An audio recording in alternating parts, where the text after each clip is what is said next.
영국에서 지낼 때 제 집 근처에 공원이 있었습니다.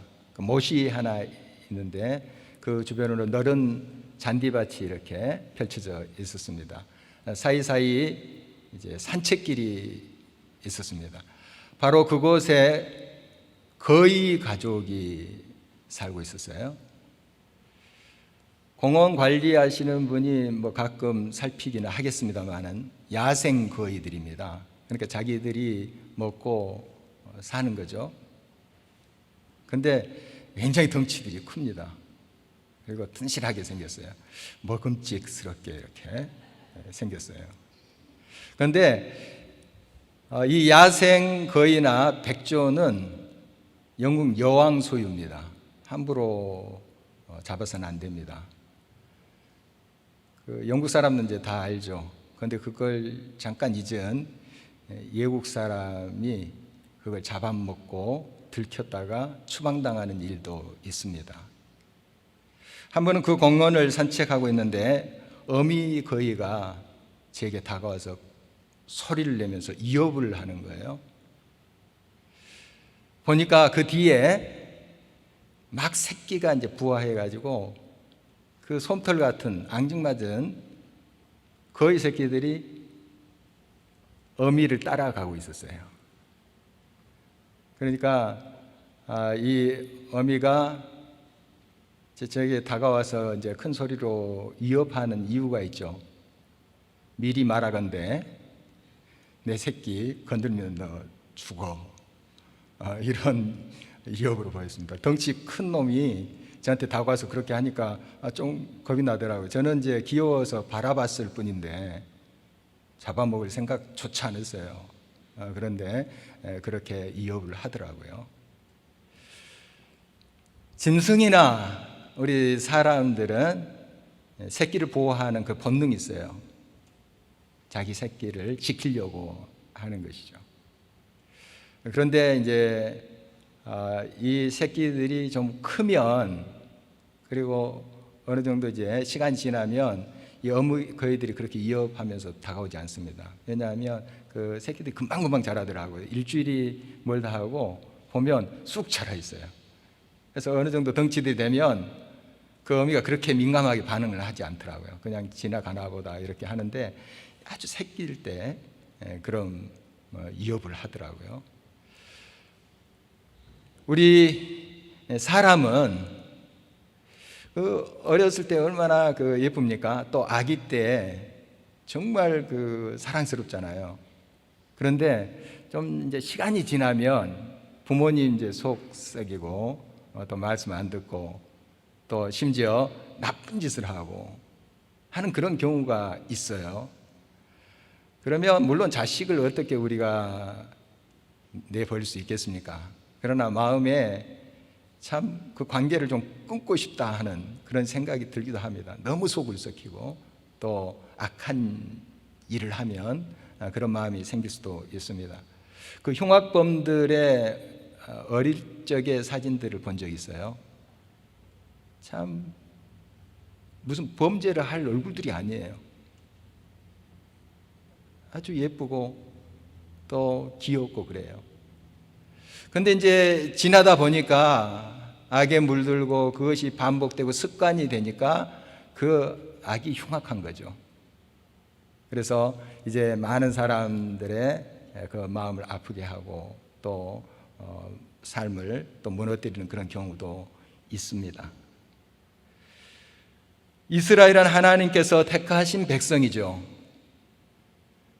그들을 많고 많은 백성 중에서 하나님의 백성으로 불을 넣었습니다. 사랑스러웠죠. 그런데 점점 이제 커가자 이 나라가 이제 강성해지자 하나님 아버지의 뜻을 거스린 거죠. 그리고 하나님만을 섬겨야 되는데 우상도 섬기고 하나님의 뜻만 따라야 되는데 자기들의 욕심을 따르는 그런 삶으로 갔던 거죠. 이것은 이제 성경에서 음행이라고 합니다. 영적인 음행. 하나님만을 사랑해야 되는데 다른 것을 기웃거리고 다른 것을 쫓아가는 그것을 말합니다. 그래서 이제 하나님의 뜻을 떠난 그 백성들의 모습이 얼마나 더럽혀지고 극악한 그런 모습이 되었는지 계속 성경은 우리들에게 보여주고 있습니다. 하나님은 때로는 기회를 주시고 기다리시고 또 책망도 하시면서 훈계를 하십니다. 그러나 결국 하나님의 백성인 이스라엘이 돌아오질 않아요. 우리가 그 역사를 계속해서 보고 있는데 이제 북쪽 이스라엘도 같은 모습으로 멸망하고요. 하나님께 타락함으로 남쪽 유다도 멸망했습니다. 바벨론에 의해서 멸망을 했죠.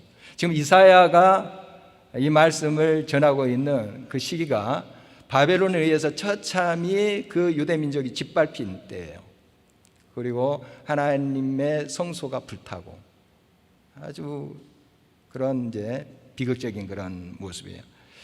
그런 상황 속에서 이사야가 하나님과 그 범죄한 백성 그리고 지금 심판 속에서 황폐화된 그 땅 가운데 서서 기도하고 있는 내용이 오늘의 본문의 말씀입니다. 오늘 우리가 이 말씀을 같이 나누면서 하나님을 떠난 내 자녀, 교회, 한국교회, 이 나라, 이 민족의 모습을 우리가 직시하고 그 땅과 그 민족, 그 영혼과 하나님 사이에 서서 우리 역시 하나님을 찾고 부르짖고 하는 자리로 나아갔으면 하는 바람입니다. 이 이사야는 이 처참하고 무너진 황폐해진 이 상황 속에서 구원의 기억을 갖고 있었습니다. 오늘 3절 말씀은 이렇게 기록되어 있습니다. 주께서 강림하사 우리가 생각하지 못한 두려운 일을 행하시던 그때에 산들이 주 앞에서 진동하여 싸우니. 아마 모세가 시내산에 올라갈 때 이런 구름과 연기가 또 천둥 소리가 나서 또 하나님이 강림하시고 하는 그 일이 연상이 됩니다. 이 일뿐만 아니라 하나님은 이 하나님의 백성의 역사 속에 강림하셔서 역사하시는 그러한 모습을 우리가 보고 있습니다. 하나님이 역사하는 그 현장, 불가능이 가능이 됩니다. 없는 것이 있는 것이 돼요. 그래서 지금 다 황폐해지고 무너진 이곳에 역사 속에 함께 하셨던 그 하나님이 동일하게 강림하셔서 좀 구원을 베풀어 주십시오 하는 기도가 지금 이사야의 기도입니다. 이 역사를 우리가 잊어서는 안 될 것입니다. 역사는 기억되기 위해서 존재하는 것입니다. 하나님께서 우리들에게 여러 선조들의 역사를 주셨고 또 우리 민족적인 역사를 주셨고 개인적인 역사를 주셨습니다. 이것을 기억할 수 있어야 됩니다. 동일하신 하나님을 현재 상황에서 우리가 의지할 수 있는 것은 바로 구원의 기억 때문입니다. 하나님께서 이 상황 가운데서 그 위경 가운데서 나를 건져주셨다, 우리 공동체를, 이 민족을 건져주셨다 하는 기억, 바로 그 기억이 있는 자는 지금 하나님을 의지합니다. 온전히 붙잡습니다. 동일하신 하나님이 함께 해주시기를 간절히 바라는 것입니다. 어떤 사람들이 하나님을 기억하고 하나님을 온전히 의지하게 될까요? 어떤 상황 속에서도 하나님을 앙망하는 자입니다. 고린도전서 2장 9절 말씀에 보면 오늘 본문 4절을 바울이 인용을 하고 있습니다. 오늘 본문에는 하나님을 앙망하는 자 이렇게 되어 있는데 바울은 그것을 좀 해석해서 하나님을 사랑하는 자라고 인용을 하고 있어요. 하나님을 앙망한다는 것은 하나님을 사랑하는 것이죠. 하나님만을 주목하는 것. 당신밖에 구원이 없습니다. 주님만이 나의 희망이십니다. 주님만을 내가 의지합니다 하는 것이죠. 다른 데 눈길을 돌리는 것이 아니라 오직 하나님만을 주목하는 그것이 사랑이다 하는 것을 우리가 성경에서 발견하게 됩니다. 하나님을 앙망하는 자 반드시 하나님이 건져내십니다. 이것이 우리의 역사의 기억입니다. 하나님께서 그렇게 또 지금 역사하십니다. 우리가 많이 묵상하는 이사야 40장 31절입니다. 소년이라도 피곤하며 장정이라도 넘어지며 쓰러지되 오직 여호와를 앙망하는 자는 새 힘, 곧 구원을 얻으리니 독수리가 날개치며 올라간 같을 것이요 다른 박질하여도 곤비하지 아니하고 걸어가도 피곤하지 아니하리로다. 여러분, 이러한 상황 속에서 다 무너지고 황폐하고 소망이 없는 그 상황 속에서도 하나님을 앙망하는 자, 오직 하나님만을 붙잡는 자를 통해서 하나님은 또 구원의 기억을 또 허락하시고 또 구원의 은총을 실행하신다 하는 것입니다. 우리는 어떤 상황 가운데서도 우리의 눈길을 다른 데에 둬서는 안 됩니다. 에스겔 23장에 보면은 오홀라와 오홀리바라는 자매의 이야기가 나옵니다. 오홀라, 이 뜻은 장막을 가진 여자, 이런 뜻입니다. 이 장막은 하나님의 성소로 보여지는데요, 장막을 가진 여자, 하나님을 섬기는 여자죠.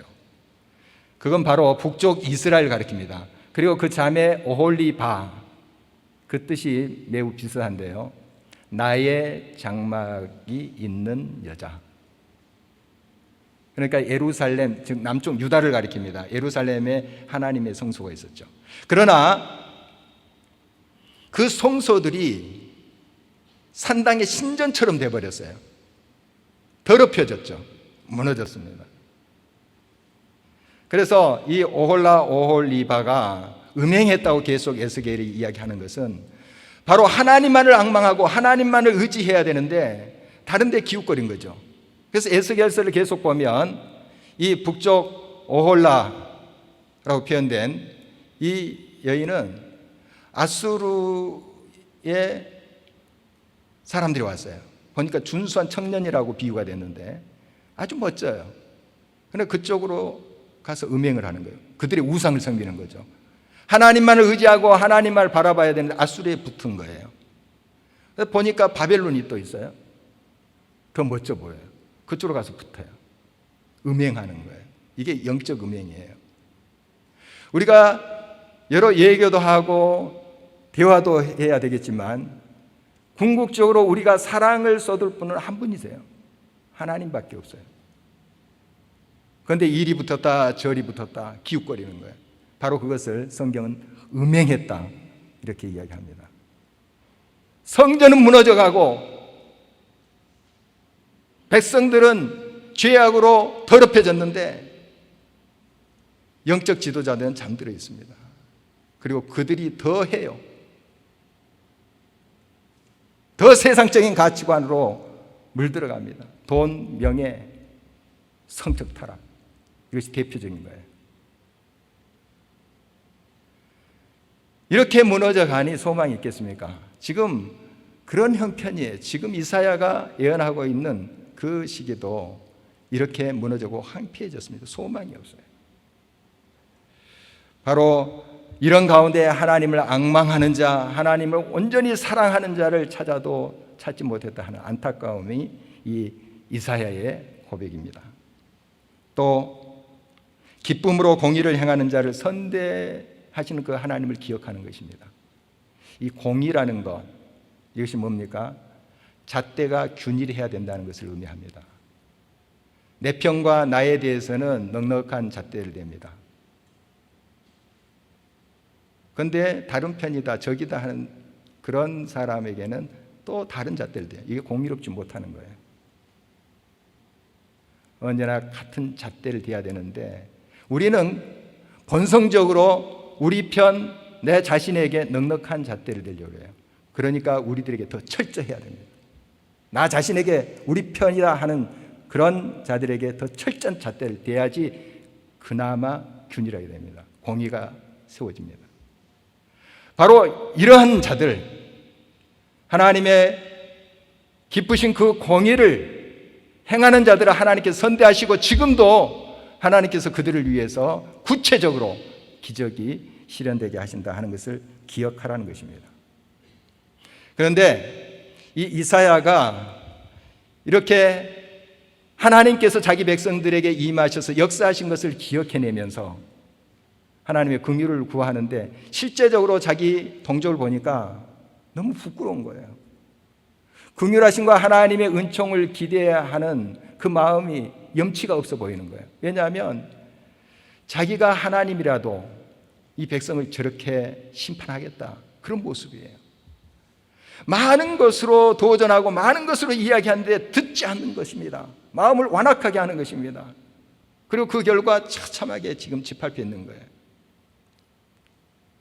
이런 이제 모습이 계속 5절 이하에 그려지고 있는 것입니다. 우리가 범죄함으로 주께서 진노하셨사오며 이 현상이 이미 오래되었사오니 우리가 어찌 구원을 얻을 수 있으리까?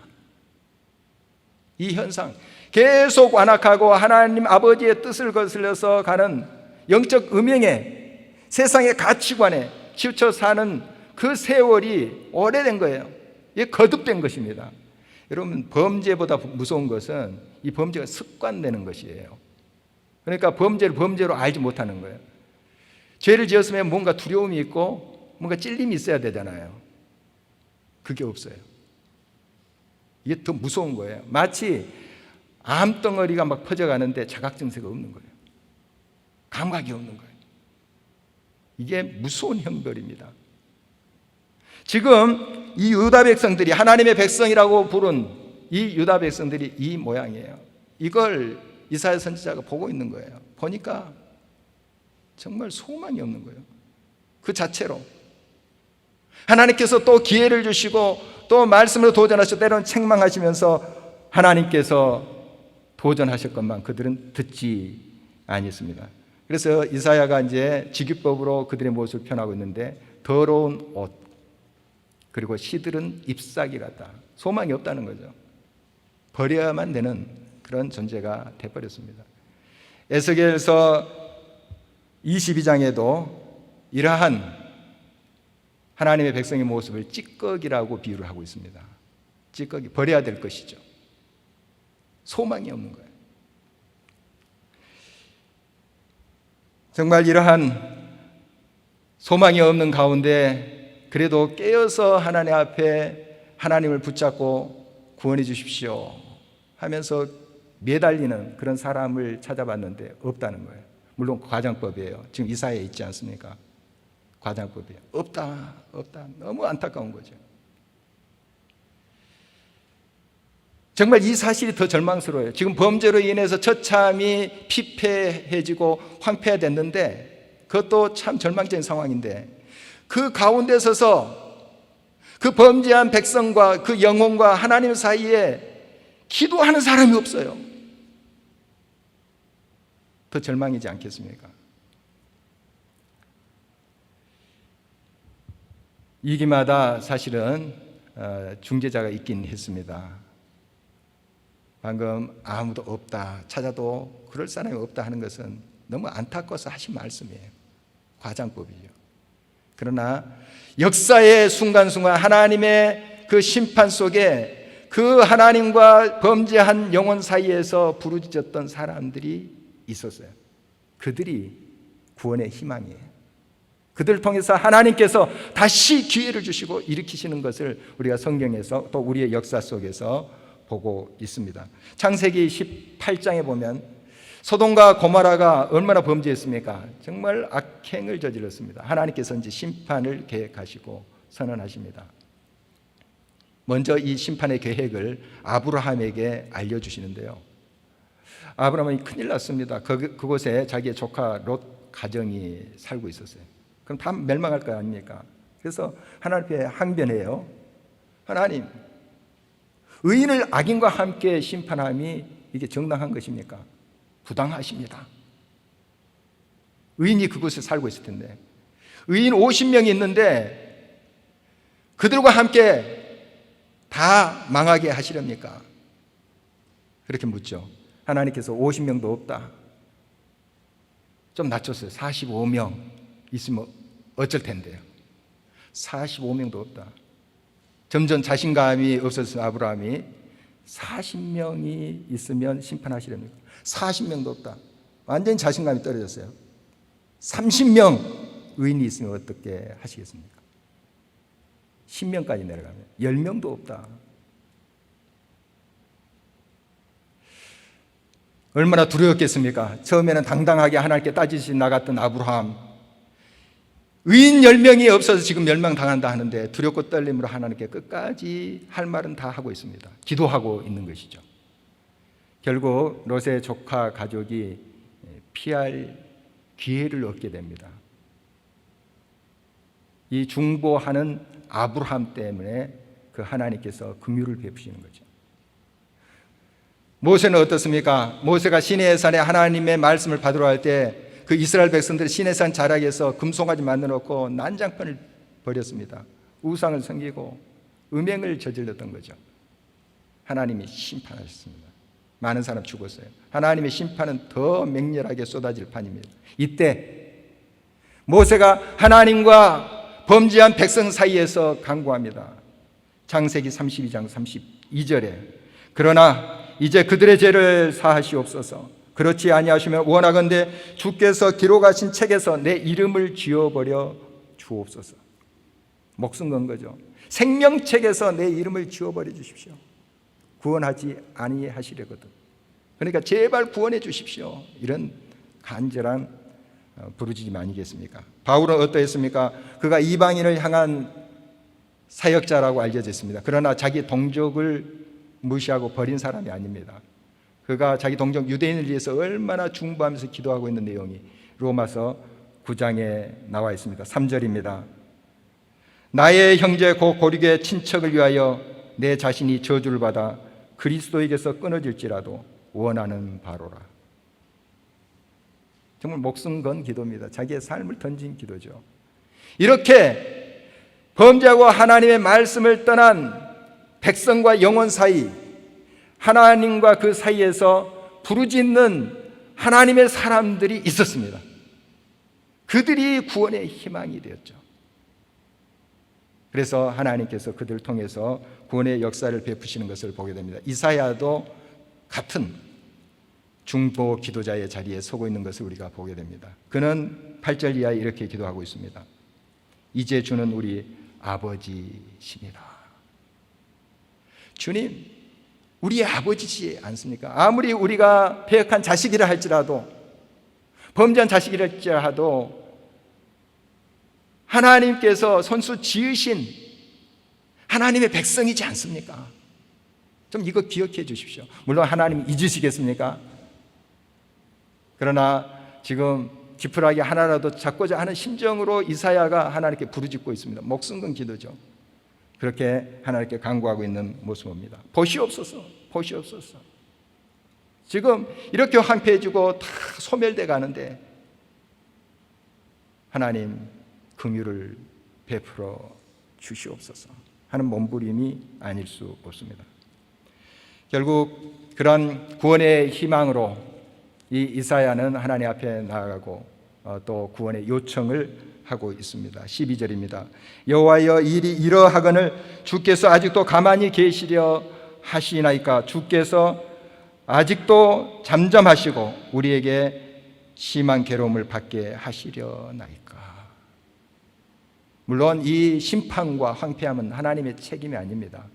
이스라엘의 범죄 때문에 그런 거예요. 그러나 지금 너무너무 안타까운 거죠. 백성들 듣지도 않고 더 완악해지고 소망이 없습니다. 그러나 하나님 아버지시지 않습니까? 아무리 범죄한 자식들에도 하나님께서 사랑하시고 선택한 백성 아닙니까? 그러니 한 번 더 기회 주십시오. 한 번 더 하나님의 손길로 건져 주십시오 하는 그런 간절한 요청입니다. 가만히 계시려 하나이까? 마가복음 4장 말씀에 보면은 예수님께서 제자들과 함께 갈릴리 바다를 이제 배 타고 가는데 큰 풍랑을 만나게 되죠. 예수님은 주무셨어요. 제자들은 막 노력해도 정말 그 풍랑을 헤쳐가니까 이제 역부족입니다. 죽게 되었어요. 그때 예수님을 깨우면서 이렇게 말합니다. 선생님이여, 우리가 죽게 된 것을 돌보지 아니하시나이까? 일어나서 우리를 도와주십시오. 기도죠. 부르짖음이에요. 여러분, 지금 우리의 상황을 한번 살펴보면 참 안타깝고 좀 어둠이 짙게 드리워진 그런 것들을 느끼게 됩니다. 이런 상황 속에서 우리는 구원의 기억을 할 수 있어야 됩니다. 하나님을 앙망하고 공의를 행하는 자들에게 어떤 하나님께서 기적을 베푸셨는가, 구원을 베푸셨는가 기억할 수 있어야 됩니다. 그리고 그 구원의 절망 상황 가운데 구원의 희망으로 하나님 앞에 나가야 됩니다. 하나님과 무너진 그곳의 사이에 서서 중재자로 중보기도 자리에 나가야 되는 것입니다. 그리고 구원의 요청을 하나님께 전심으로 진심으로 해야 될 것입니다. 여기에 희망이 있습니다. 여기에 구원이 있어요. 이 나라 광복 74주년을 맞이했습니다. 광복 말 그대로 다시 빛을 본다 하는 뜻 아니겠습니까? 어둠 속에 절망 가운데 있던 이 땅이었습니다. 우리가 그 역사를 알고 있지 않습니까? 우리 힘으로 헤어날 수 있는 그런 상황이 아니에요. 안타까운 상황입니다. 그러나 정말 놀라운 기적이 일어났잖아요. 해방이 됐어요. 광복을 맞이했습니다. 빛을 보게 된 거예요. 미국이 저 일본 히로시마에 원자폭탄을 떨어뜨려서 그렇게 됐다. 맞습니다. 많은 독립투사들이 한거를 했고 피를 흘렸습니다. 그것 때문에 또 이 하나님의 아름다운 역사가 주어졌습니다. 맞습니다.